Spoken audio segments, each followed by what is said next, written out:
Muy buenos días, buenas tardes y buenas noches, sea cuando sea que estáis viendo esta charla y sed muy bienvenidos a este bloque que estamos dando de manera gratuita en el canal de Punto de Giro y que luego estamos compartiendo aquí en Hoy Somos Historia para que conozcáis un poco qué es esto que hacemos. Y como veis, hoy estamos en la charla número 5 de un bloque que tiene 9 charlas, ¿vale? O sea que ya estamos un poquito por delante del Ecuador. Y por el propio título y por la propia miniatura que tiene esta charla ya podéis ir un poco imaginando por dónde vamos a ir. La guerra. Vamos a hablar de guerra en la Grecia clásica. Como siempre lo estamos haciendo, dando breves pinceladas porque a cada una de las charlas se la estamos dedicando a un concepto diferente. La guerra, esto sí, además en este sentido tenéis mucha bibliografía porque es una de las actividades que más estudio y controversia suscita cuando se estudia una civilización, sea la que sea.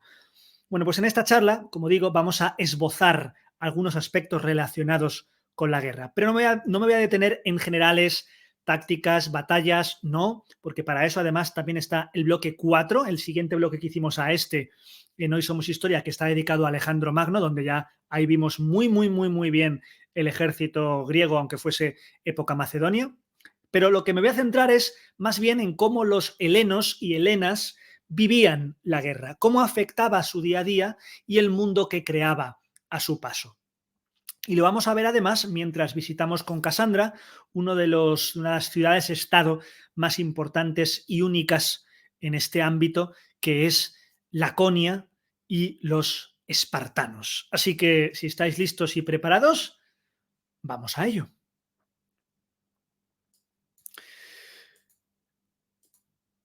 La guerra. La guerra formó parte, y aquí me voy a poner por aquí arriba, formó parte de la identidad griega. No solamente parte de la identidad griega, lo que pasa es que aquí estamos dedicándoslo a esto, sino a cualquier tipo de civilización antigua, sea la que sea, la guerra es un concepto que va unido a su día a día. Un poco lo que contamos en la charla anterior sobre la AC2, sobre la religión. Bueno, pues religión y guerra, las pasiones, los impulsos, el caos, el amor, todo eso va intrínseco al ser humano y a cualquiera de sus civilizaciones, sobre todo si nos vamos más allá antes del siglo XXI. Hoy ya a lo mejor tenemos un poco más olvidado, aunque bueno, tampoco, en fin, me estoy liando. Pero además, en la Grecia clásica es todavía más entendible el hecho de que sea parte de la identidad griega, no solamente por el intento de expansión por las diferentes zonas limítrofes que se viviría durante toda la Grecia clásica y la Grecia antigua también, o bien también por la presión del enemigo extranjero, en este caso sobre todo los persas, sino también por el propio modelo político que teníamos en Grecia. Ese modelo basado en ciudades-estado, ¿recordáis? Unos territorios que estaban organizados alrededor de una única ciudad que ejercía como cabeza de esa jurisdicción, de ese terreno, ese territorio alrededor y que tenía su propio gobernante y que se podía relacionar de mejor o peor manera con los gobernantes que tenía a su alrededor. Acordaos que dijimos que Grecia nunca llegó a unificarse, al menos no hasta época macedónica, hasta época de Filipo y de Alejandro Magno. Pero todavía para eso quedan un siglo y pico. Vemos, por tanto, como veis, muchos pequeños estados, ¿de acuerdo? Cada uno con sus propios intereses, cada uno con su propia legislación, cada uno con un concepto de honor y de honra que quizá no solamente es diferente, sino que hoy no comprendemos. Bueno, pues todo esto era el caldo de cultivo para que ante una afrenta moral, ya no una afrenta de yo te pego a ti, no, una afrenta moral directamente, el conflicto armado estuviese más que garantizado o al menos estuviese ahí a la vuelta de la esquina. Por tanto, la guerra, lo primero que quiero que quede claro en esta charla es que se convierte en algo habitual, lo que no quiere decir que los helenos y helenas, habitantes de la Hélade, en su fuero interno no desearan el modelo idóneo para vivir, que no era otro que la paz. Por tanto, también tenemos que empezar a quitarnos de la cabeza, y esto nos pasa a muchos, a veces a mí el primero, que estudiamos los periodos de guerra como periodos estancos, como que la guerra empezó aquí, aquí se vivió una cosa, unos enfrentamientos, y después en los tiempos de paz como que todo cambió. No es tan así, no es tan así. Esto está muchísimo más unido y mucho más intrínseco con el día a día. Incluso en los momentos de paz, la guerra estaba presente, ¿vale? Bueno, esto como una breve introducción, y ahora lo que vamos a hacer es introducirnos también de lleno en nuestro personaje de ficción, en nuestra griega favorita, en Casandra. Recordemos que habíamos dejado a Casandra en Corinto. En nuestro caso dimos una vuelta por el Acrocorinto, lo último que hicimos, ¿os acordáis? Hablando un poco sobre Afrodita, sobre sus amores, visitando incluso a las heteras del templo de Afrodita en la zona del Acrocorinto. Y después, mejor dicho, antes de eso, habíamos encontrado una casa, quizá la nuestra, nos había guiado a Aspasia, ¿os acordáis? Y habíamos encontrado dentro de esta casa el dibujo de un artefacto que sabíamos que habíamos dividido en dos partes. Para encontrar la primera, teníamos que seguir un amuleto que teníamos en ese baúl dentro de esa casa con la letra lambda, un amuleto que nos va a llevar hasta Laconia. Para llegar hasta allí, como es ya costumbre, decidimos embarcarnos en un mercante que te va a aproximar a tu ciudad de destino, porque ya que vas a Laconia no puedes dejar de ir a Esparta. Dicho esto, y aquí viene la primera decisión, chicos, chicas. Bien, cogemos un barco, ahora mismo esta sería la zona sur de la península del Peloponeso, nosotros estamos por arriba, pero vamos a coger un barco. En vez de ir a pie, atravesando el estrecho de Corinto, podemos ir de dos maneras. Podemos ir directamente y desembarcar en Mesenia, es decir, esa parte, esa aldea de la zona derecha de vuestra pantalla, la zona oeste de vuestra pantalla, Mesenia, en donde el capitán te promete enseñarte algo sobre el asedio y la obtención de recursos, o bien podemos ir directamente al puerto de Gition, que es el puerto de Esparta, que entonces estaría justo en la otra parte de la isla, en cuyo caso sí que haréis una escala en la isla de Citera, que la tenéis abajo, donde está el cursorcito ahora, que es una isla famosa por la sal y por el teñido púrpura. Así que la primera decisión que quiero que cojáis es, ¿queréis que vayamos por Mesenia para hablar un poco más sobre el asedio y obtención de recursos, o por Gition y en este caso hacer escala en la isla de Citera? Me comentáis. Vale, tenemos de momento un Citera.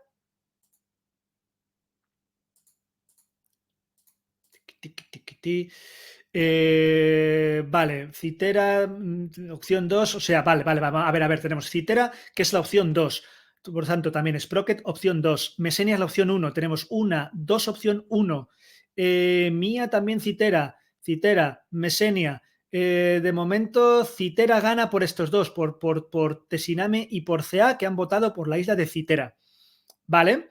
Pues ha ganado Citera, tenemos un Mesenia, atención porque puede que haya empate, a ver, 1, 2, 3, 4, 4.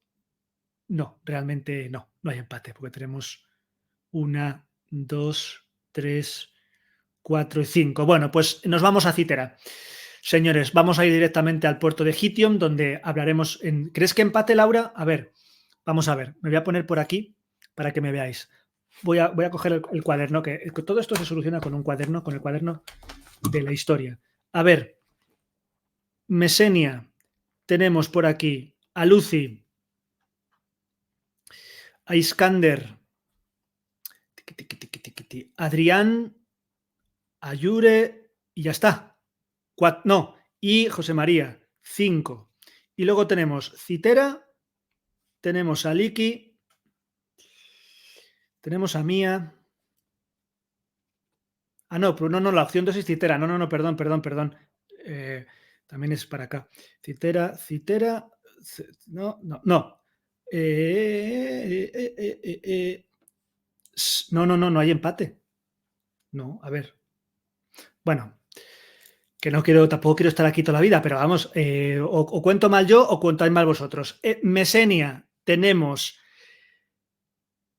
que es la primera opción. Mesenia es la primera opción. Tenemos a Yure, tenemos a Adrián, que son 2, tenemos a Casiopea, que son 3, tenemos a Iskander, que son 4, y tenemos a Lucy, que son 5.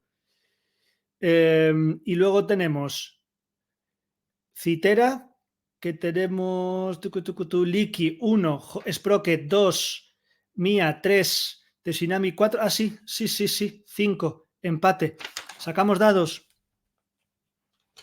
No tengo dados aquí. Bueno, da igual. Venga, pues ya está. Nos vamos a Mesenia, ¿vale? Nos vamos a Mesenia, que la otra vez, en las otras charlas, las charlas que Laura ha visto Citera, pero no ha visto Mesenia. Así que nos vamos a Mesenia. ¿De acuerdo?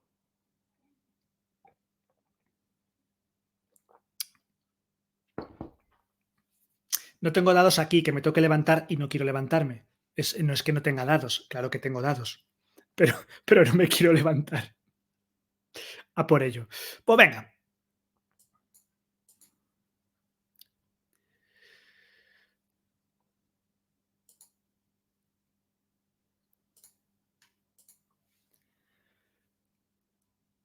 pues arribamos aquí, en Mesenia, en el puerto de Aipeia, que nos recibe, como veis, con esta mañana brumosa y con un cierto toque de misterio, de tristeza incluso.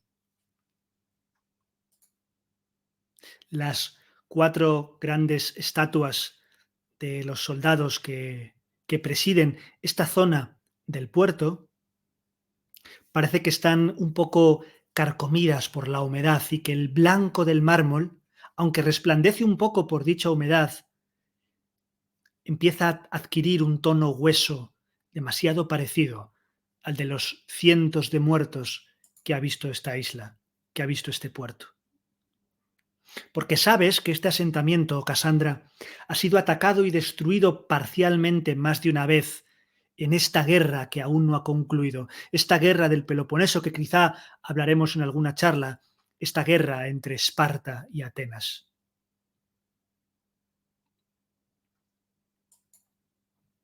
Por eso, no te extraña en absoluto que encontrarte con esto, con numerosos carpinteros que están por las calles trabajando la madera y poniendo a punto diferentes máquinas de asedio para aportar a Esparta.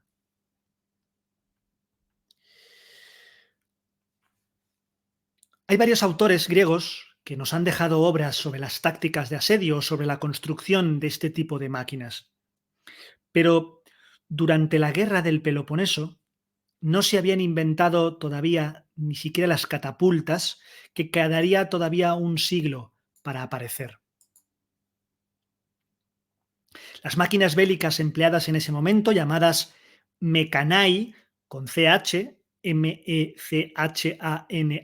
Mecanai, o Mechanai, si lo leéis como se escribe, eran sobre todo escaleras de asedio, arietes, como el que hemos visto en pantalla, y tortugas. Sabemos de al menos 2 ocasiones en las que se emplearon máquinas incendiarias, pero no conocemos su funcionamiento exacto. Los tebanos, por ejemplo, emplearon una contra los atenienses en Delio en el año 424 antes de nuestra era y otra Esparta en Torone en el 423, es decir, algunos años antes, algunas décadas antes de donde ahora estamos. Esto que veis en pantalla es la escena de asedio del monumento a las Nereidas. Como veis, son soldados que asedian la ciudad y que suben por esa escalera que está en la parte izquierda de la imagen, apoyada directamente sobre el muro.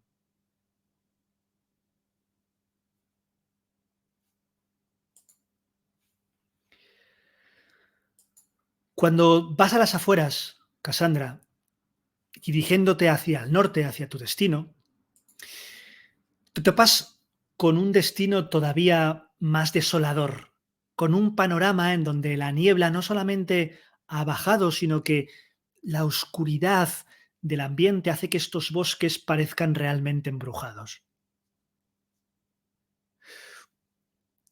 Un bosque o lo que debió de ser un bosque, porque por lo que ves está completamente talado y utilizado para las diversas labores de carpintería. Y es que la tala y la fabricación de carbón vegetal se realizaban precisamente aquí, en los bosques.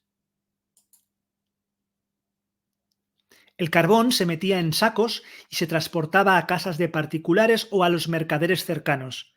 En las zonas madereras, la producción local para uso particular estaba en manos de individuos o de intermediarios que la recogían de varias fuentes y luego la revendían en el ágora local, en el mercado local. Es cierto que las élites podían acceder a esta madera sin tener que ir directamente al mercado. Por ejemplo, si sus propias propiedades, valga la redundancia, producían este material, salvo que fuese una madera de algo más exótica que no fuese de una madera común en el lugar donde estaban. Existe un amplísimo espectro de herramientas madereras y técnicas empleadas por los diferentes operarios dentro de esta civilización mediterránea en la antigüedad, y el conocimiento práctico sobre tipos de madera y sus aplicaciones dan precisamente fe de la importancia de la tecnología de la madera, tanto para la agricultura y la caza, como también para la vida doméstica, para el comercio, para el ocio y, en este caso, también para la guerra. Destacar que tanto las herramientas como las técnicas empleadas desde final del periodo clásico y romano sufrirán muy poquitos cambios hasta la llegada de la Revolución Industrial, ya en el siglo XIX, 15 siglos más tarde.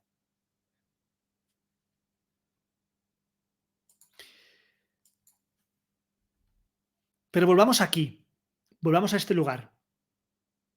Y es que el carbón vegetal es el residuo sólido de la carbonización en condiciones controladas y espacios cerrados de madera u otro tipo de materia orgánica.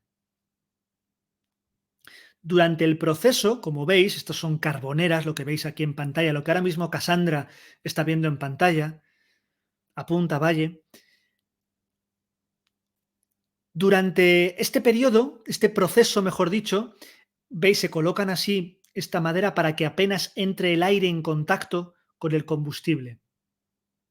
De no tener esta condición, de que entre poco oxígeno, el material se reduciría a cenizas, como suele pasar en cualquier chimenea que prendiésemos hoy día, y entonces perdería su valor como combustible. También tenéis que saber que el precio del transporte del carbón y de un carbón que se producía de manera local era mucho menor que el de la madera de la misma zona.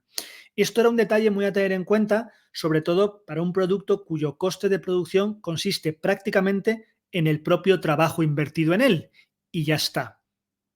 También recordaros que el calor del carbón es más alto, uniforme y fácil de controlar que el de la madera, lo que lo convertía en más adecuado tanto para la cocina doméstica y totalmente imprescindible para la metalurgia, en especial la metalurgia del hierro, por la manera en la que se tenía que ir calentando el metal.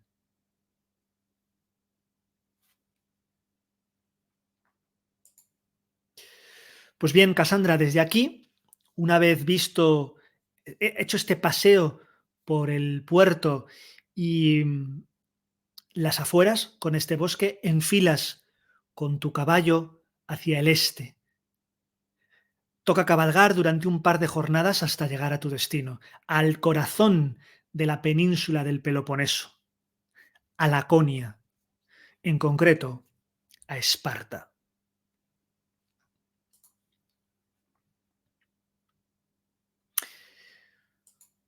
¿Dudas hasta aquí? Ya habíamos llegado en el barco, Yure. Bien, pues vamos a hablar un poquito del ejército. Repito, un poco, no me voy a tener mucho. Como han dicho por aquí, por el chat, hay varias fuentes primarias, como por ejemplo, como ha dicho Adrián Tucídides sobre la guerra del Peloponeso. Y sobre si lo considero una fuente fiable o no. Por supuesto, es una fuente fiable, pero hay que tener en cuenta cuando uno trabaja con fuentes primarias. Y esto es una fuente primaria y por tanto hay que tener en cuenta, hay que saber quién la escribe, hay que tener en cuenta quién era Tucídides, para quién escribía, si es que escribía para alguien y en qué bando de la guerra estaba. Pero por supuesto que hay cosas que, tomándolo con pinzas, por supuesto, pues eh, hay que, es importante porque a veces es las únicas que tenemos. Pero bueno, ya lo he dicho, cuando uno sabe, cuando uno maneja varias fuentes, pues evidentemente puede saber y puede quitar, poner y demás para que para poder interpretar este tipo de fuentes. Pero es que si no fuese por él, sería difícil, sería difícil. No estoy muy de acuerdo si hoy se vería desde un punto más neutral o no, ¿eh? Ahí no estoy de acuerdo. Porque si tú ves, por ejemplo, ciertos escritos sobre. No me voy a ir mucho, no voy a ir muy lejos, pero si tú ves cómo ciertos historiadores de diferentes puntos escriben sobre las guerras napoleónicas, por ejemplo, o sin ir más lejos, sobre la Primera o Segunda Guerra Mundial, o sobre la Revolución Rusa, cuidado, cuidado. El sesgo sigue estando, ¿vale? La fuente primaria nunca va a ser objetiva. La historia nunca va a ser objetiva, nos guste o no. Hay que intentar llegar al objetivo lo máximo posible e intentar dar ambas versiones para que luego cada uno tome lo que más, lo que, para que luego uno cribe lo más posible. Pero, en fin, sea como sea, nosotros vamos a continuar y excelente la cuestión que ha planteado Adrián, pero vamos a continuar con el ejército. Lo normal es que cada polis, cada ciudad-estado, tuviese su propio ejército. Un ejército reclutado, como veremos, entre los propios ciudadanos y en ocasiones entre los no ciudadanos. Como siempre pasa, y una de las cosas que tiene Grecia en esta época es que cada ciudad-estado a veces tiene sus propias normas y sus propias leyes. Estos soldados solamente eran llamados a filas, por regla general, en época de guerra. El resto del tiempo se dedicaban a sus quehaceres diarios. Por tanto, podemos decir que, de manera general, no había una profesionalización del ejército, exceptuando algunas unidades concretas. Por ejemplo, es cierto que algunas unidades de caballería, andando el tiempo, sí que eran algo más profesionales, o también los mercenarios, que en este caso eran profesionales que se les contrataba en momentos de guerra. Pero si no, eran gente como tú, como yo, ciudadano de una polis que durante el resto del tiempo estaba o labrando o vendiendo vasijas, ¿vale? Bien, sabemos, y esto lo sabéis todos y todas, que la unidad característica de este periodo es el hoplita. No es la única, no todos los soldados griegos son hoplitas, ni siquiera en este periodo. Os pongo aquí un esquema un poco para que veáis un hoplita y sus principales características y su principal armamento. Como veis, el equipo se componía principalmente de una espada llamada Sifos, como veis, XIPHOS. Si tenéis la pantalla así completa, a lo mejor la letrita pequeña la podéis ver, si no, pues a lo mejor no. Sifos con X y con PH, una lanza llamada Dory, en Dory como el pez de Buscando a Nemo, igual, la Dory. Dory es en singular y duros creo que es en plural, no lo sé exactamente. Unas grebas, es decir, para que nos entendamos, unas espinilleras, un gran escudo redondo y un casco de bronce. Este escudo redondo, el escudo de los hoplitas, se llamaba aspis, como suena, aspis. Era un objeto, como veis, muy voluminoso y podía medir aproximadamente unos 90 centímetros de diámetro y estaba hecho. Esto es una cosa que las películas no suelen hacer muy bien porque nos lo ponen que está hecho de metal, metálico. No, ni de coña. Estaba hecho de madera, recubierto, eso sí, por una fina capa de bronce. Igualmente, pesaba casi 7 kilos. Imaginaos si esto estuviera hecho todo de bronce. Te mueres, Mari Carmen, para levantar el escudo, ¿vale? En cuanto a la propia armadura corporal que tenían los hoplitas, podían ser de cuero, o de malla de lino o de bronce. La de cuero, evidentemente, era más barata, era más liviana y tampoco creáis que era mucho menos efectiva que las otras, que la de lino o la de bronce. Así que en este caso em, podían ser unas u otras, dependiendo yo creo un poco más el dinero. Ahora te respondo a esa pregunta, Yure. ¿Vale? Ahora te respondo. Me parece interesante. Vosotros haced todas las preguntas que queráis. A veces no las utilizo, pero o sea, a veces no las leo en el momento, no las respondo en el momento, pero sí que acabo diciéndolos, ¿vale? Bien, en los escudos. En los escudos es más típico ver esto que lo que estamos acostumbrados a ver en las películas. Es decir, en época inicial, en el escudo se colocaba el símbolo o una imagen que lo decorase. Y en principio, cada hoplita podía elegir el suyo. Podía tener que ver con un símbolo familiar, podía tener que ver con un símbolo de una deidad tutelar de la ciudad, lo que fuese. Cada uno el suyo. Es cierto que los espartanos, desde prácticamente su origen, utilizaban la letra lambda. La letra lambda en griego es la letra que es así como una V invertida, que es la inicial, es la L griega, es la inicial de Lacedemonia o de Laconia, que es la zona donde estaba Esparta. Digamos que es la provincia, por llamarlo así, en donde Esparta era la capital. Por eso llevaban ese símbolo, los espartanos, como un emblema unitario. Pero ya veremos que es que los espartanos tienen su propio rollo, ¿vale? Es verdad que con el tiempo, poco a poco, el resto de polis fue siguiendo este ejemplo de Esparta y van a establecer un símbolo estatal propio para cada una de ellas. Por ejemplo, Atenas, la lechuza de Atenea, entre otras. Pero esto no tenía por qué ser así desde el principio, ni todas las polis iban a tener su símbolo inicial, ¿no? Entonces, para que esta foto que os pongo aquí, que parece que es aquí que han cogido cada uno un símbolo que le ha dado la gana, así es un poco la casa de Tócame Roque, pues no, realmente no. Realmente es porque en cierto sentido podría ser así. Sprocket, había diferentes tipos de cascos, ¿no? Es que no me puedo meter a hablar. He puesto el típico casco corintio, que es, pues eso, que es el casco así con que tapa también la zona de las mejillas y demás, y poca visión lateral, en eso, por supuesto, como los yelmos medievales. Había más tipos de cascos, ¿vale? Pero no me puedo meter en armamento específico, al menos no en este bloque, porque si no, cada ciudad-estado, no cada ciudad-estado, pero es cierto que si tú ves un casco tebano de principios del siglo IV, a lo mejor no tiene nada que ver con el casco de espartano posterior de ese mismo siglo. O sea que, pero bueno, guay que lo apuntes porque así también lo aclaro. No todos los cascos griegos eran iguales. Vale, para poder entrar a formar parte del ejército hoplita, que no del ejército, sino dentro del cuerpo de hoplitas, además de ser ciudadano mayor de edad, había que tener recursos porque, y aquí responde a tu pregunta, Yurena, había que comprar la armadura. En principio, por regla general, hasta bien avanzado el tiempo, todos los hoplitas compraban su armadura y eran caras, ¿de acuerdo? Por eso, la clase hoplita normalmente, o sea, normalmente los hoplitas llegaban a formar una clase social porque eran una clase con unos ciertos derechos sociales y políticos diferentes al resto y por eso tenían ese tipo de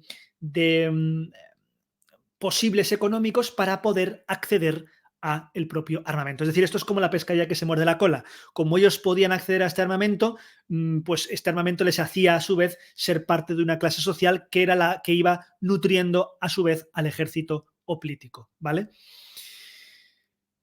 Para que os hagáis una idea, ¿cuánta gente podría cumplir, mejor dicho, con estos recursos en una ciudad media? Pues, por ejemplo, Atenas, si ponemos el ejemplo de Atenas, que lo conocemos bastante bien, más o menos, dependiendo de la época, entre un tercio y la mitad de la población. Solamente un tercio de la población a veces tenía la suficiente capital económico para poder acceder a este tipo de armamento, al hoplítico. Y además, repito, había que ser ciudadano. Pero por supuesto, no solamente había hoplitas, como veis aquí, veis otro casco, otro armamento diferente, también también con este casco penacho y demás. Esto es un dibujo en un propio escudo. Y es que para completar la infantería hoplítica, que digamos que era el grueso del ejército, la infantería pesada, también había ciudadanos que podían combatir si no cumplían con los recursos. En este caso, eran llamados como infantería ligera. Aquí a veces sí que se les daba alguna espada o sí que se les daba un arma, pero evidentemente era una espada, no era una lanza hoplítica, ni era, quiero decir, no tenía la misma calidad que podía tener un tal. O incluso en muchos casos, esta infantería ligera se llevaba el arma que pudiese comprar o traer de su casa en una forja regulera, ¿de acuerdo? Y por supuesto, en muchos casos ni casco, ni escudo, ni nada. Y si los soplitas ya podían ser diferentes porque cada uno podía armarse en diferentes herrerías, imaginaos de infantería ligera. Esto os tiene que llevar a una conclusión, que es que los ejércitos igualitos que estamos acostumbrados a ver en las películas, sobre todo romanos, esa uniformidad no existe en la Grecia clásica, excepto en Esparta y en algunos casos en Tebas andando el tiempo. Pero el resto, eso debía ser, permitidme la expresión, un chocho marinero, ¿vale? Y también, por supuesto, esta falta de profesionalización, excepto en Esparta, como veremos, hacía que tanto el entrenamiento como la calidad y eficacia en el combate fuese heterogéneo y ampliamente cuestionable. Esto que os he puesto aquí es una cerámica donde estamos viendo a un hoplita no poniéndose un corsé, pero que los corsés se parecen bastante a la armadura hoplítica, en este caso como una especie como de lino de placa, endurecido, colocándose esa armadura por encima de la túnica que tuviese. Y a su lado habría dos arqueros tracios, porque ese gorro es gorro tracio, probablemente mercenarios de la zona de Tracia. Muy bien, pues continuemos y continuemos con Casandra. Bebo un vasito de agua, os leo. Incluso los propios soplitas, Yure, en muchos casos tenían una formación mínima en el sentido de que no recibían un servicio, no había un entrenamiento militar específico. Tenían la formación que hubiesen adquirido durante el propio combate. ¿Vale? Es decir, no. Me voy a poner yo aquí para que me veáis.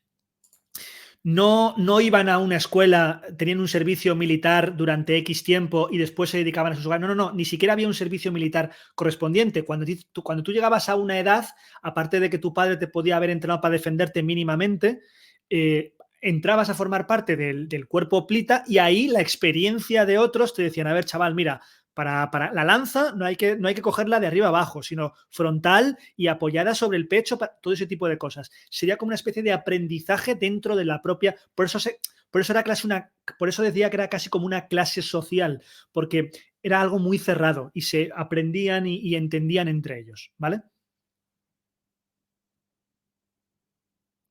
Sí, parecido, Casiopea, parecido a eso. Eso es. Ya veremos cuando tú que estás en el bloque de la media, ya veremos un poco según avance el tiempo cómo funcionaba el tema del feudalismo y demás a la hora de tener preparada este tipo de gente. Pero bueno, para eso tendremos tiempo. Lo que digo es que nos vamos con Cassandra, ¿de acuerdo?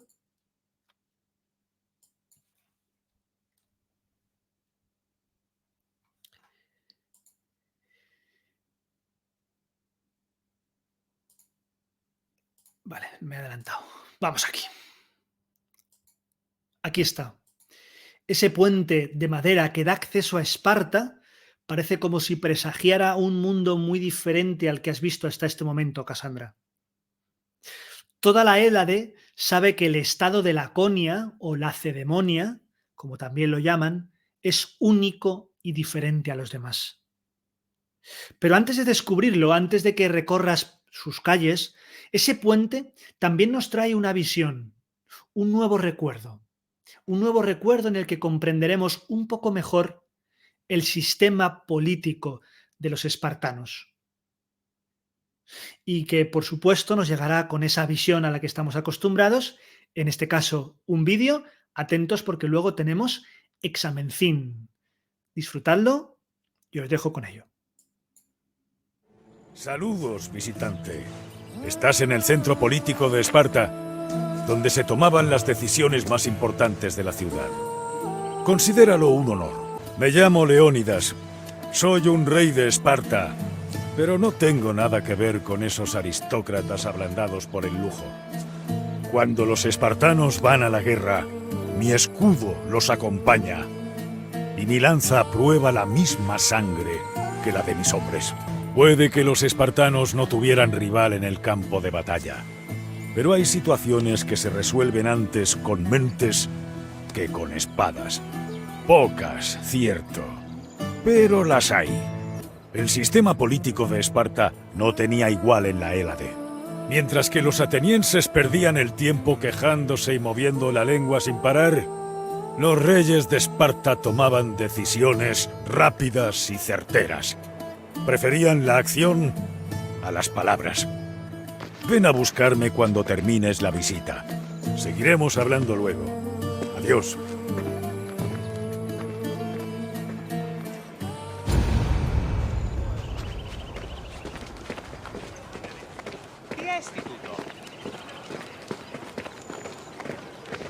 El sistema político de Esparta difería del de Grecia.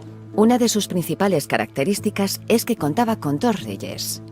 Estos reyes pertenecían a dos dinastías distintas, los Euripóntidas y los Agíadas, ambas descendientes de Heracles, según decían.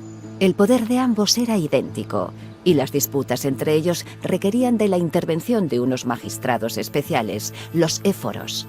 Pero si uno de los dos reyes era más carismático o experimentado, podía influir en la opinión del más débil.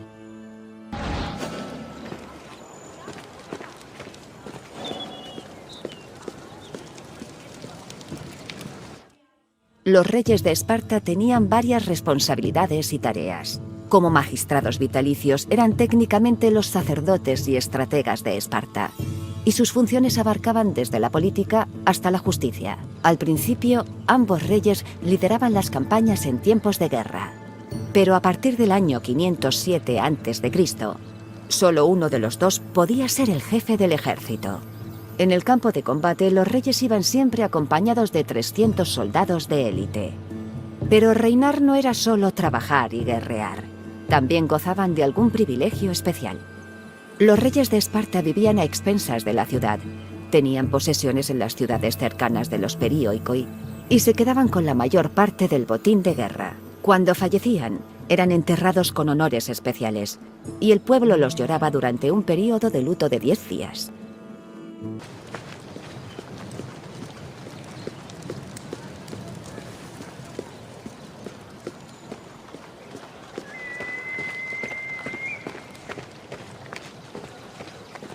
Los reyes de Esparta gozaban de importantes honores religiosos. Estaban a cargo de los sacrificios en palacio y durante las campañas militares. Los reyes recibían porciones dobles de carne en las comidas comunales y eran los primeros en hacer libaciones. Como sacerdotes, realizaban personalmente los sacrificios públicos para recordar a los súbditos su conexión divina con Heracles y Zeus.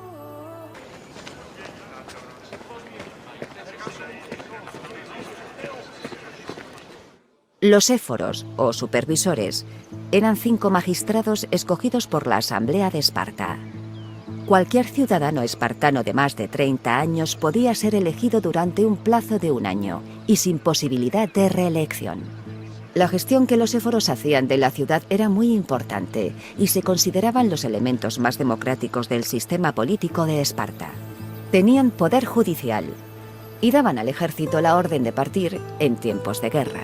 También se reunían y negociaban con representantes de otros estados, además de dirigir la Agogé, el sistema educativo de Esparta.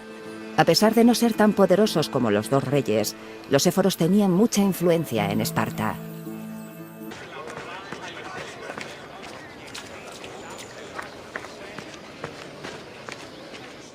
La Jerusía era el Consejo de Ancianos de Esparta. Lo formaban los 2 reyes en vigor en ese momento y 28 ancianos llamados gerontes. Eran ciudadanos espartanos de más de 60 años, la edad límite para servir en el ejército. Los elegía la asamblea y su puesto era vitalicio. La Jerusía, similar a la Bulé en Atenas, manejaba los asuntos legislativos y financieros. Podía proponer leyes y mociones a la asamblea y contaba con poder de veto para cancelar sus decisiones. Los éforos se introdujeron para asegurar que el veto no debilitaba a la asamblea, tener controlada a la Jerusía y mantener un equilibrio de poder constante. Esto permitió a Esparta incluir más elementos justos en su sistema político.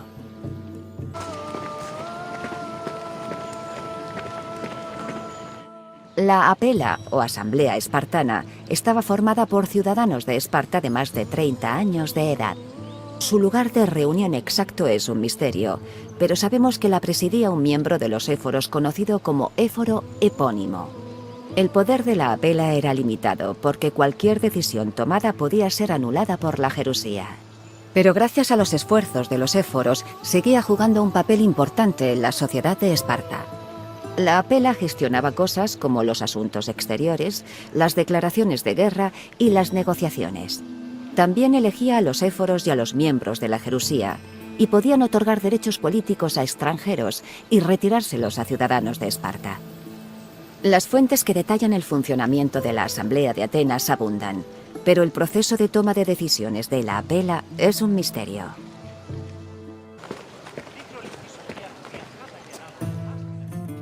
Veo que has terminado.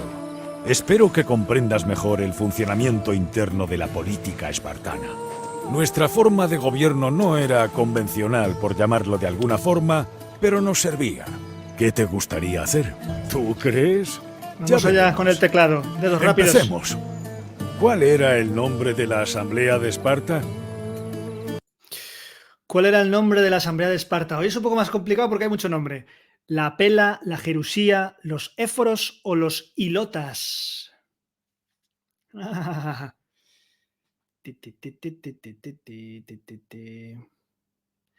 Escríbemelo bien. Iskander. Tenemos una apela, Jerusía, éforos, vale.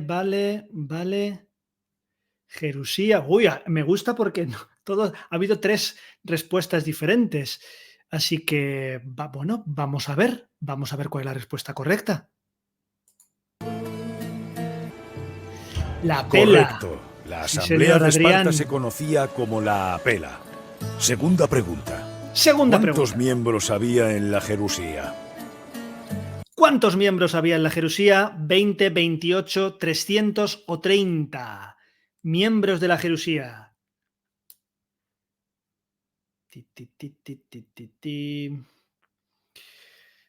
28 dice Yure, 28 Adrián, 30 dice Mía, 30 Teshinami.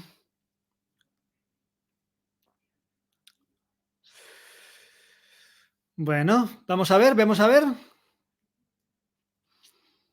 Está entre 28 y 30. Pues venga, vamos a ver cuántos. 30. Sí. La Buena Jerusía mía. estaba formada por 28 Sí, gerontes señor. y los 2 reyes de Esparta.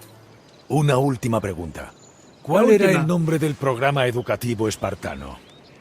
¿Cuál era el nombre del programa educativo espartano? ¿El Ágora, Agogé, la Apela o la Bulé? Ágora, Agogé, Apela o Bulé. Y además suena como a pase de baile. Adrián Agogé, Casiopea Agogé. O Agogé, como queráis. Bien. Aquí parece que ya aquí estamos todos más de acuerdo. Vale, pero bueno, creo que Adrián sigue siendo los dedos más rápidos a este lado de los Pirineos, así que creo que Adrián vuelve a llevarse 2 de 3 en este caso. Correcto. Nuestro riguroso programa Bueno, Adrián, educativo era dame. la Agogé Como y no estaba faltes un día- supervisado por los éforos. Ganas. Lo has hecho bien, visitante. Muy bien. Adiós, visitante. Que tus viajes discurran seguros y en paz. Adiós, Leónidas, adiós. Bueno, os pongo aquí simplemente así para recapitular, por si no os ha quedado claro, por si queréis hacer una captura de pantalla, me voy a quitar yo también para que no me veáis la cara.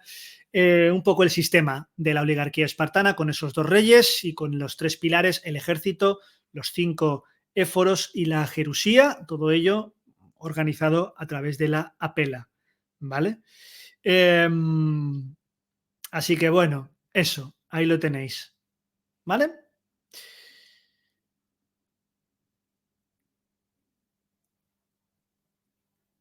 Pues si os sale antes es porque hay que darle al F5, porque si no es que tenéis un poco de latencia con el internet.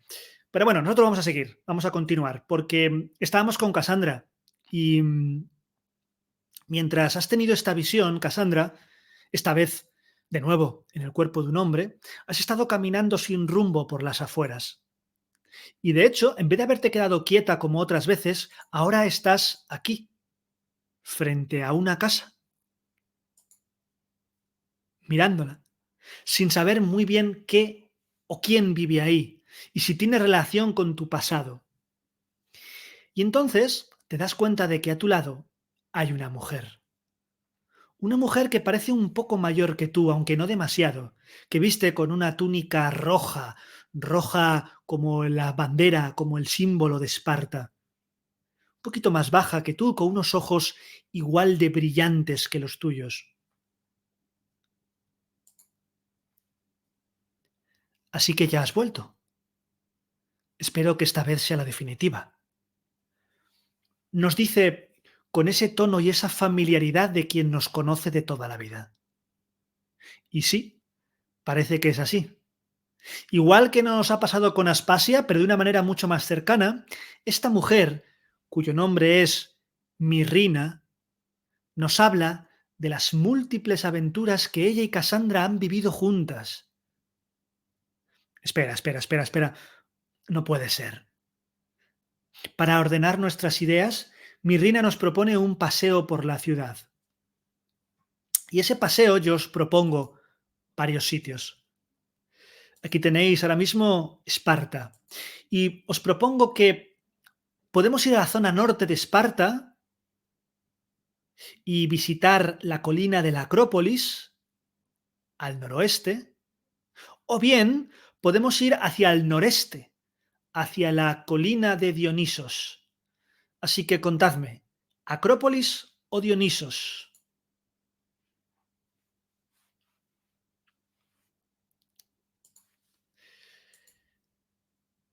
Decidamos juntos. Opción 1, Acrópolis. Vale, la Acrópolis. 2 Acrópolis. 3 Acrópolis. Un Dionisos. Otra Acrópolis 4, 4, 4. Liki Acrópolis 5. Para Casiopea cree que la 2.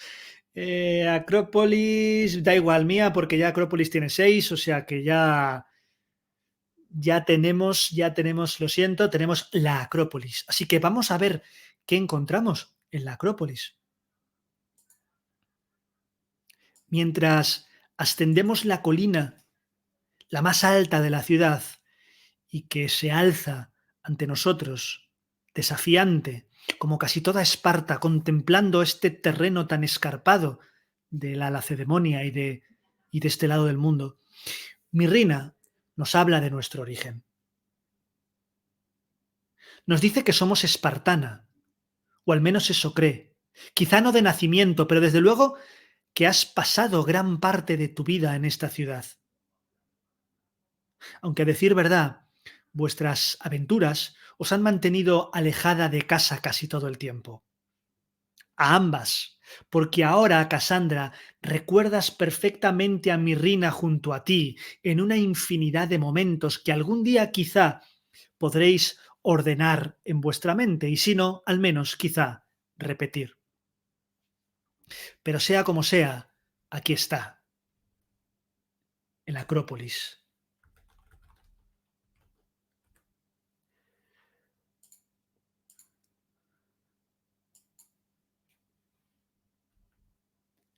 La Acrópolis de Esparta estaba formada por varios edificios, como veis en pantalla, de periodos que van desde el arcaico hasta la era bizantina. En lo alto de la Acrópolis estaba el santuario de Atenea de la Calcoteca, construido en el siglo VI a.C., originariamente un santuario de Pitana, como se puede confirmar debido a los descubrimientos arqueológicos que se han encontrado de periodo micénico, es decir, de bastantes siglos antes de todo esto. Curioso, ¿no? Que en Esparta haya un templo de Atenea, la principal deidad de Esparta, de Atenas, perdón. Cerca del santuario de Atenea también está el antiguo teatro de Esparta. El teatro, tal y como aparece en este juego, si alguno de vosotros será un paseo por esta Grecia del Assassin's Creed Odyssey, está basado en una estructura que realmente data del periodo romano, así que probablemente que sería una reconstrucción del antiguo teatro de Esparta. En este caso, para los espartanos, que tampoco es que fueran mucho de teatro, todo hay que decirlo, el escenario probablemente fuese de madera, hecho que está confirmado en cierto sentido por varias inscripciones. También encontramos dentro de la Acrópolis restos visibles del Esquías. El Esquías, S-K-I-A-S, era un edificio semicircular de periodo arcaico o periodo clásico, dependiendo. Aquí se ve como, ¿veis en la parte izquierda de la imagen? ¿Veis como una especie de templete, ese edificio circular? Pues eso también estaba aquí, en esta zona de la Acrópolis.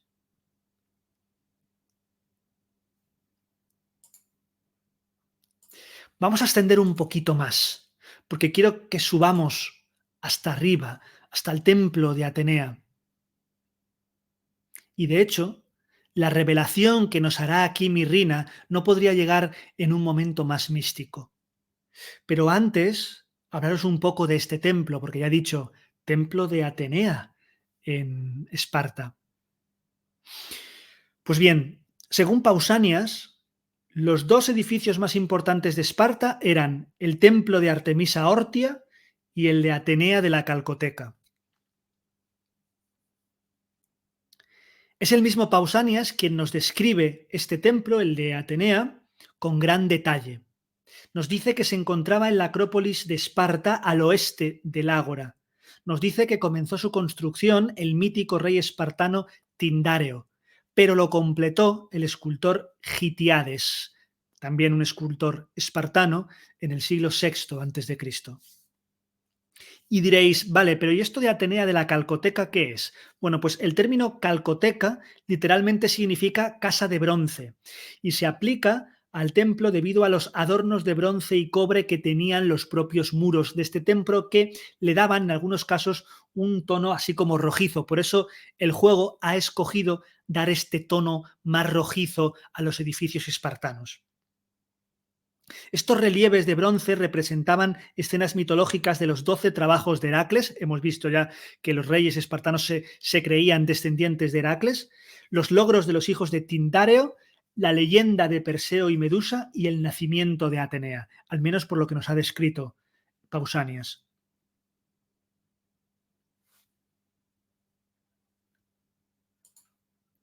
Y una vez dentro, en el interior del templo, dentro de este casi como de este altar dedicado a esa Atenea que tenéis de fondo, es cuando escuchamos las palabras de Mirrina, que dice: tus secretos no son secretos para mí. Yo sé que eres capaz de visitar mundos. Sé que provienes de otro lugar muy alejado de aquí. Sé que gracias a los dioses puedes seguir visitando mundos en diferentes cuerpos y diferentes épocas. Por eso, en tus recuerdos, a veces caminas con las piernas de un soldado, o a veces escuchas a través de los oídos de tu propia madre, o sufres a través de cualquiera de aquellos cuerpos que has podido ocupar. Pero ahora, por lo que veo, estás de nuevo en casa. sea lo que fuera que te perseguía y por lo que marchaste, ha desaparecido. Así que, dime, Cassandra, ¿dónde vamos ahora? Vamos a dejarlas un momentito a ellas por aquí y nosotros continuaremos. Pero antes, ¿alguna duda, alguna cuestión?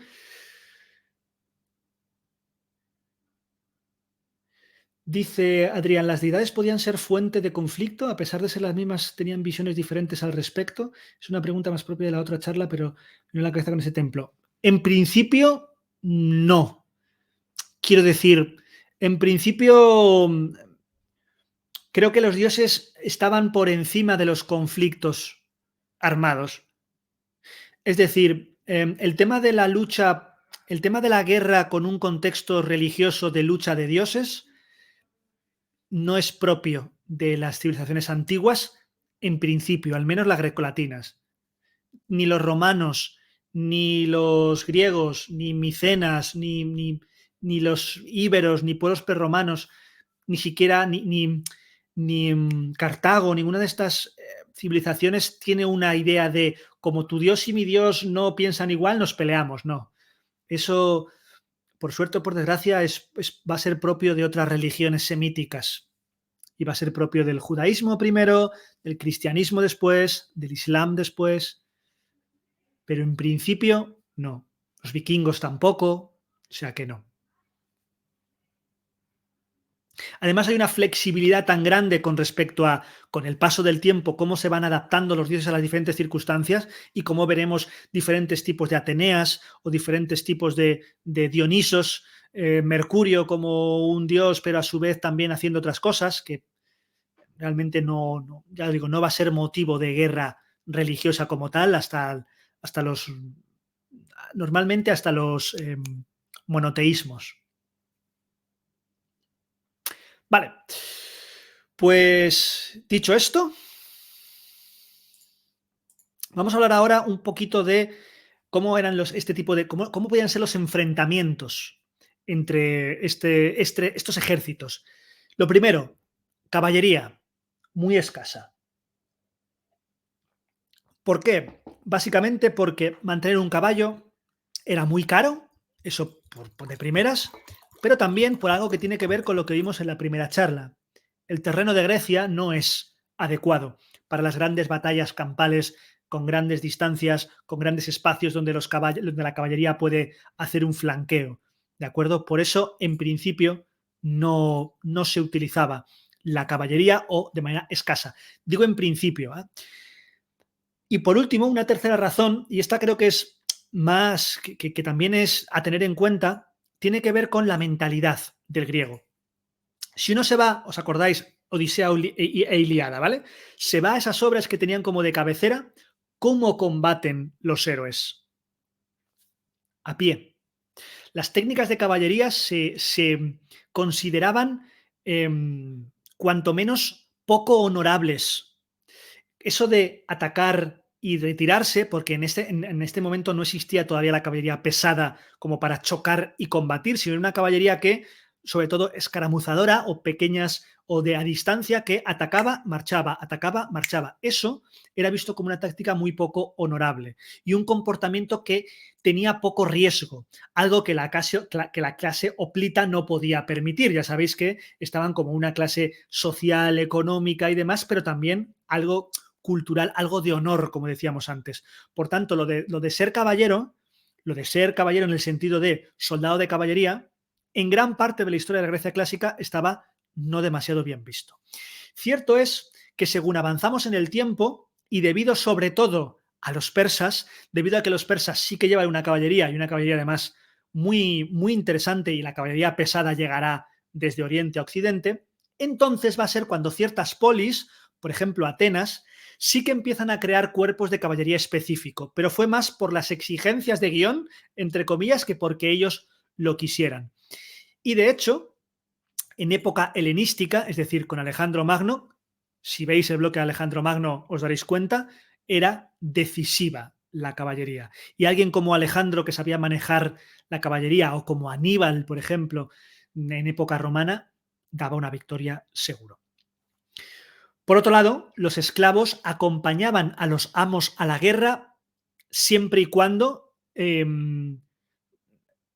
no fuesen demasiados, ¿no? O sea, lo justo y necesario, sobre todo para trabajar como trabajadores auxiliares dentro de lo que tenía que hacer este hoplita. Pues para que si me limpia la armadura, me coges tal cosa, me preparas la comida, todo este tipo de cosas, ¿vale?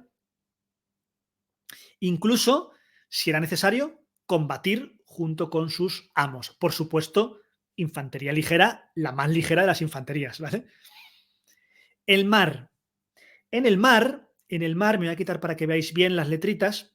Aquí tenéis un trireme griego. Ya lo vimos en las charlas anteriores que pudimos ver un poquito mejor los barcos, así que tampoco me voy a extender.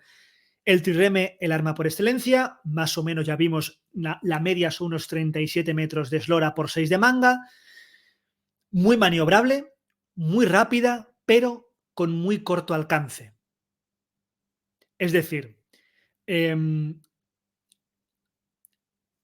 ¿a qué me refiero con corto alcance? No es que no puedan navegar por mar abierto, sino que los soldados no podían dormir en el mar, en el barco.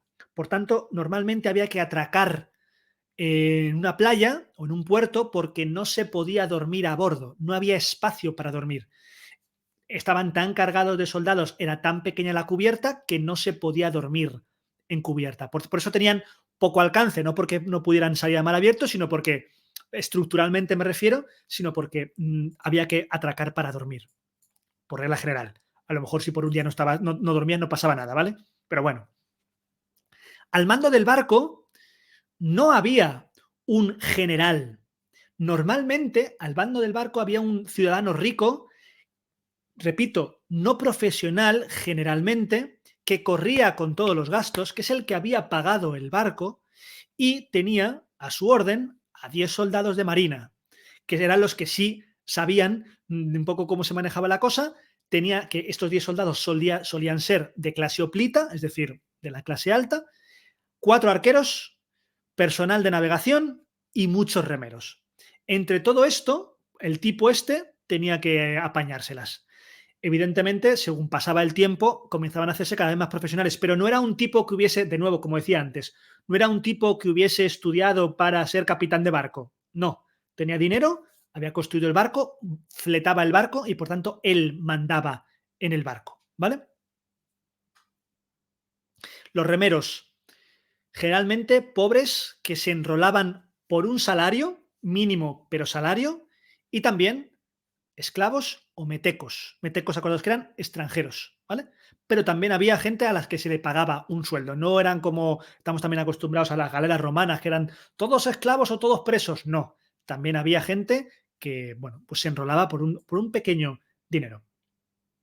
Una inversión muy de riesgo, efectivamente, como dice Adrián. Eso es.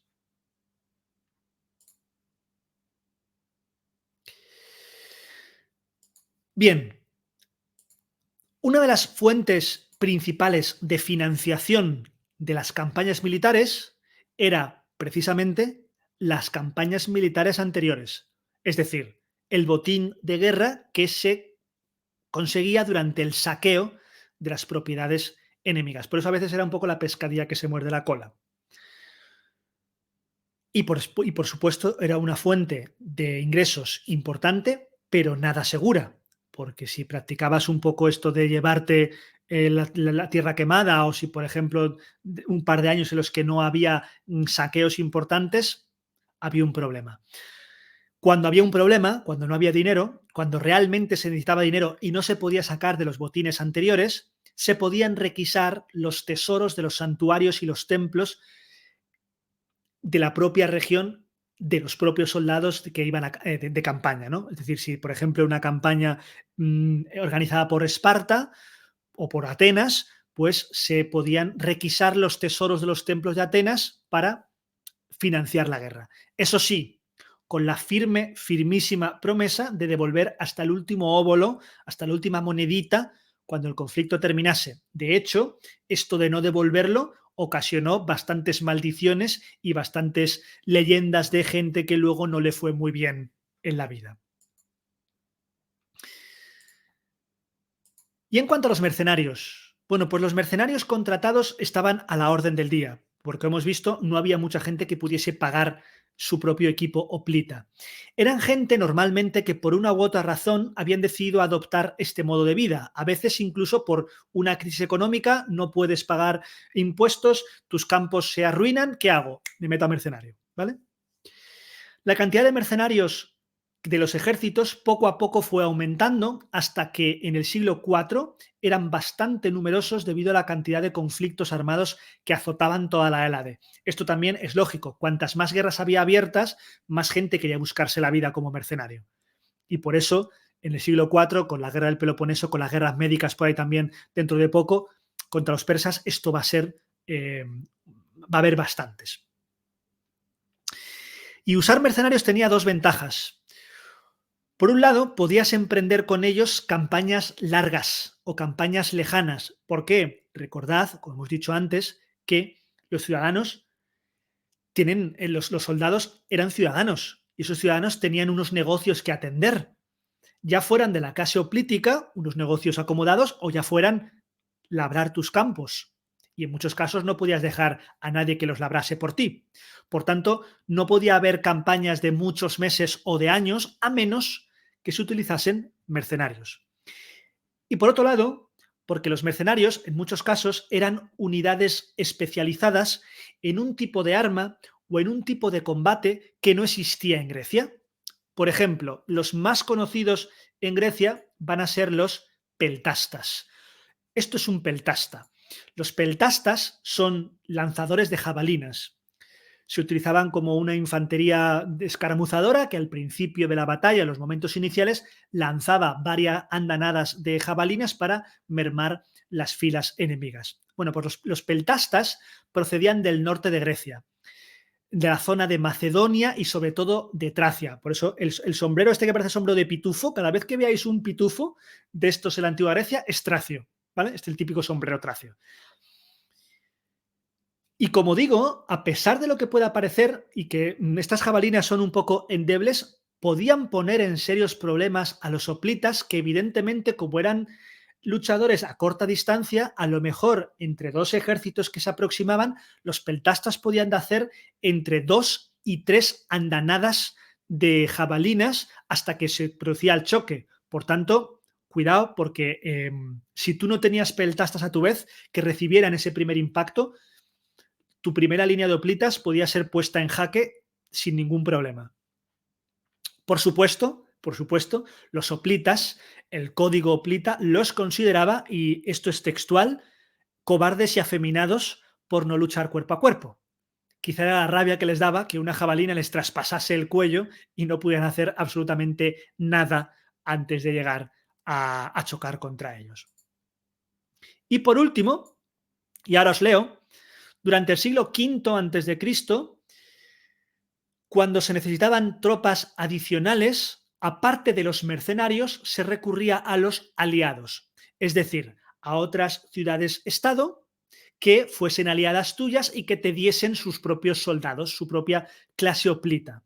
Muchos de ellos eran necesarios cuando se peleaba lejos de casa. Tened en cuenta que si está peleando Tebas contra Esparta, Tebas de Esparta hay una gran distancia, pero entre medias de los dos podía haber ciudades-estado aliadas de unas o de otras que podían dar soldados para que no tuvieran que desplazarse una gran cantidad de soldados desde los dos extremos. Por tanto, fueron muy importantes, sobre todo cuando no eran ciudades-estado colindantes. Sobre todo los que tenían aliados eran Atenas y Esparta, por supuesto, por toda la Hélade, por lo que contratar a mercenarios en este caso era menos habitual porque ya tenían aliados que otras ciudades-estado. Con ello, poco a poco, se fueron constituyendo lo que se llaman las ligas. La liga Acadia, la liga de Atenas, la liga de Esparta, ¿vale?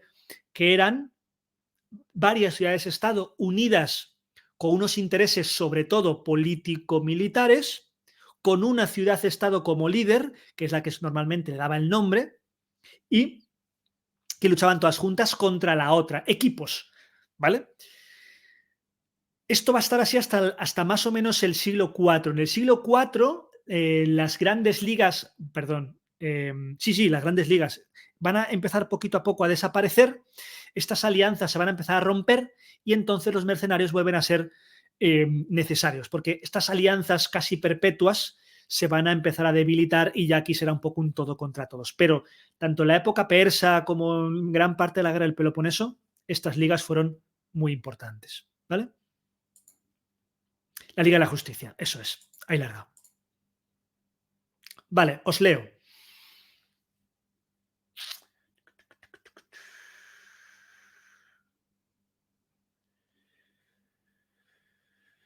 Sí, os he puesto ahí os he puesto ahí una foto de Troya antes, efectivamente. Bueno, pues vámonos con Cassandra.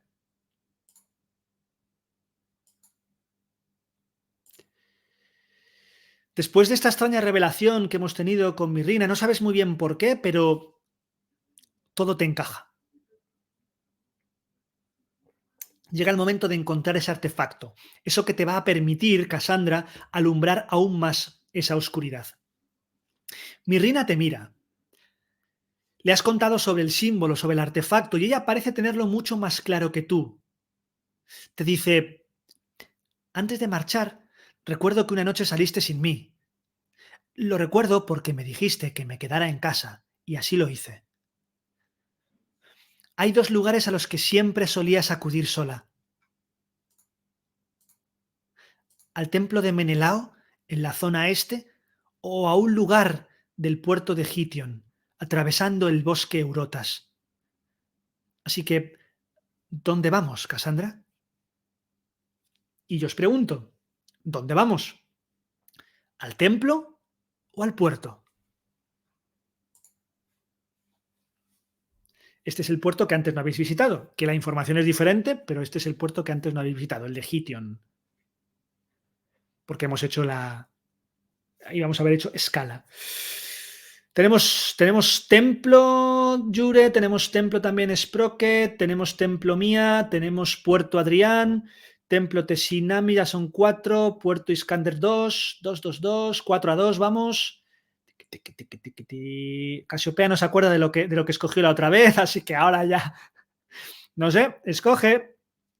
Si no, nos vamos al templo. Igualmente, si no hay nadie que vote templo 5, pues creo, Casiopea, que aunque votes el puerto, nos vamos a ir al templo, que creo, si no me equivoco, que es lo que salió también la otra vez. Pero no lo recuerdo exactamente. Bueno, pues saliendo de Esparta hacia el este, llegamos a la aldea de Limnai. Esta es una de las aldeas que formaron el estado espartano. Es un pequeño asentamiento rodeado de exuberantes bosques y algunas tierras de cultivo. Pero lo más famoso de Limnai es el templo de Artemisa Ortia, al que Casandra y Mirrina se aproximan ahora.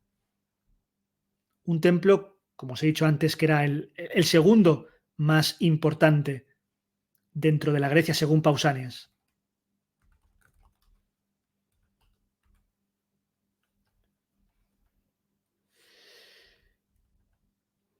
Artemisa era hija de Zeus y también de Leto, y su hermana, y era hermana gemela, perdón, de Apolo. Era virgen, cazadora, una de las deidades olímpicas más importantes y regía sobre aspectos cruciales de la vida. La transición de las niñas a la madurez, los partos y la crianza de los hijos, pero también los ritos de paso de los niños y determinados aspectos de la guerra. Si os acordáis, algún paréntesis, Artemisa también hablamos de ella cuando estábamos en el oráculo de Delfos, ¿os acordáis? Apolo con la serpiente y demás, ¿os acordáis? Bueno, pues eso. Artemisa es representada a menudo con un arco y flechas y se le asocia a los ciervos. Artemisa contaba con varios cultos en Esparta, el más importante de los cuales era el de Artemisa Ortia, que es este que tenéis aquí. Este culto estaba relacionado con el sistema educativo espartano, es decir, la agogé, que ya hemos visto lo que era en el vídeo. En sus santuarios han encontrado muchos esvotos, como estos que veis aquí, dedicados a Ilitia, la diosa asociada a los buenos partos, lo que confirma que tanto Artemisa como esta diosa, Ilitia, estaban estrechamente ligadas. Incluso podemos hablar de cierto sincretismo, de cierta unión entre ambas diosas andando el tiempo.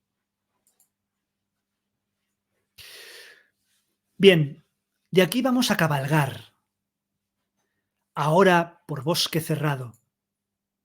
Y vamos a llegar a este lugar, a un claro, donde Mirrina se detiene un momento.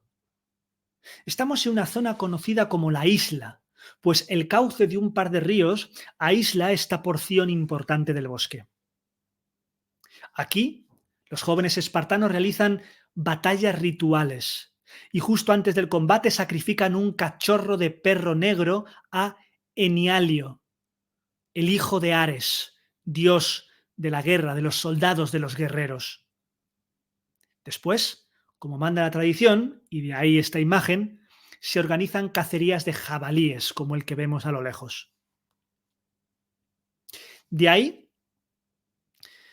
tomando vuestro caballo, ascendemos todavía más hasta llegar ahora sí al templo, al Menelaion, el templo de Menelao.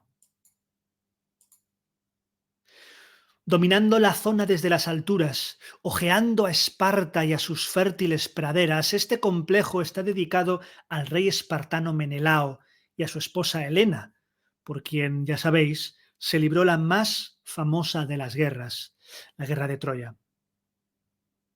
Y es aquí, en su interior, donde tu recuerdo, Casandra, despierta.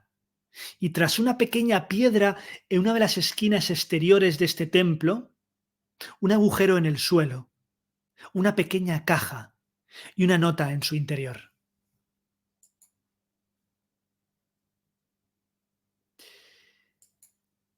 Y es aquí, con la imagen de la polis a tus pies, con una sonrisa en tu rostro, cuando te diriges a Mirrina para decirle: ya sé dónde encontrar la primera pieza. Y no, no está en Esparta. Mirrina te mira con gesto de duda, a lo cual respondes: ¿te suena el paso de las Termópilas? Y de momento vamos a dejar aquí a Casandra y con ese posible lugar de destino, con ese paso de las Termópilas, y nosotros vamos a finalizar esta charla simplemente hablando de si había o no había algún momento concreto para guerrear en la Grecia clásica. Por lo que hemos estado diciendo, podéis imaginar que evidentemente la guerra en muchos casos estaba supeditada a la temporada de cosecha y labranza. Es decir, como los ciudadanos tenían que poder también trabajar sus tierras sin arruinarse, eso también hacía que, sobre todo en verano, fueran los meses preferidos para las invasiones y para las campañas militares.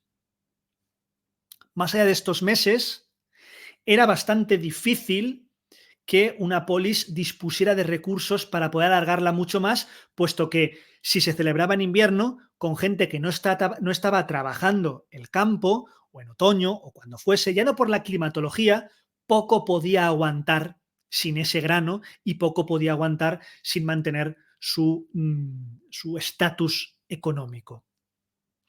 A todas estas limitaciones logísticas, evidentemente había que añadirle algo que ya hablamos otro día: las restricciones religiosas. Por un lado, estaban los presagios y los augurios de los oráculos que podían marcar en cada momento si se iba a un lado, se iba a otro o no. Recordad que luego el general podía o no podía hacerle caso, la última palabra suya, pero ya vimos que marcaba bastante. Por otro lado, había periodos considerados como sagrados en el que no podía haber guerra, salvo salvo no, bajo pena de incurrir en la ira de los dioses. Y aquí sí que se respetaba.